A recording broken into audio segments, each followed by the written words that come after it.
আন্তর্জাতিক মানবাধিকার সংস্থা আইন সহায়তা কেন্দ্র আশোক ও মানবাধিকার ফাউন্ডেশন কর্তৃক আয়োজিত পরিচালনা পর্ষদের মত বিনিময় সভা রাজধানীর নয়াপল্টনের মিডনাইট সান 3 চাইনিজ রেস্টুরেন্টে অনুষ্ঠিত হয়েছে। বিকেল 4টায় আনন্দঘন পরিবেশে আয়োজিত সভায় শুরুতে পবিত্র কোরআন থেকে তেলাওয়াত করেন সংস্থার পরিচালক ও ঢাকা বিভাগীয় প্রধান আন্তর্জাতিক খ্যাতিসম্পন্ন আলেম মাওলানা লোকমান হাকিম সাইফি।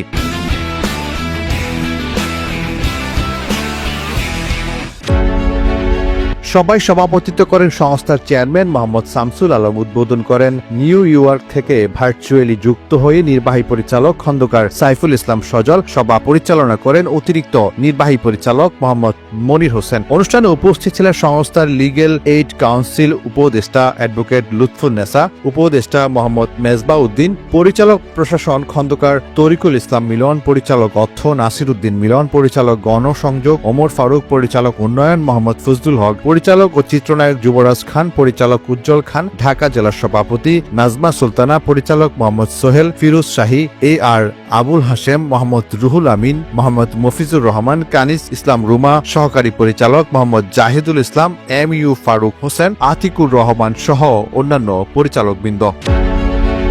সবাই আগামী 15 নভেম্বর সংস্থার প্রতিষ্ঠাবার্ষিকী উপলক্ষে আয়োজক কমিটি গঠন সহ বিভিন্ন সাংগঠনিক বিষয়ে গুরুত্বপূর্ণ সিদ্ধান্ত গ্রহণ করা হয়। এছাড়া সংস্থার সাংগঠনিক কর্মকাণ্ডের অগ্রগতি পর্যালোচনা করা হয় এবং মেধাবৃত্তি ও সম্মাননা প্রদান কার্যক্রম জোরদারের উপর আলোচনাও করা হয়েছে।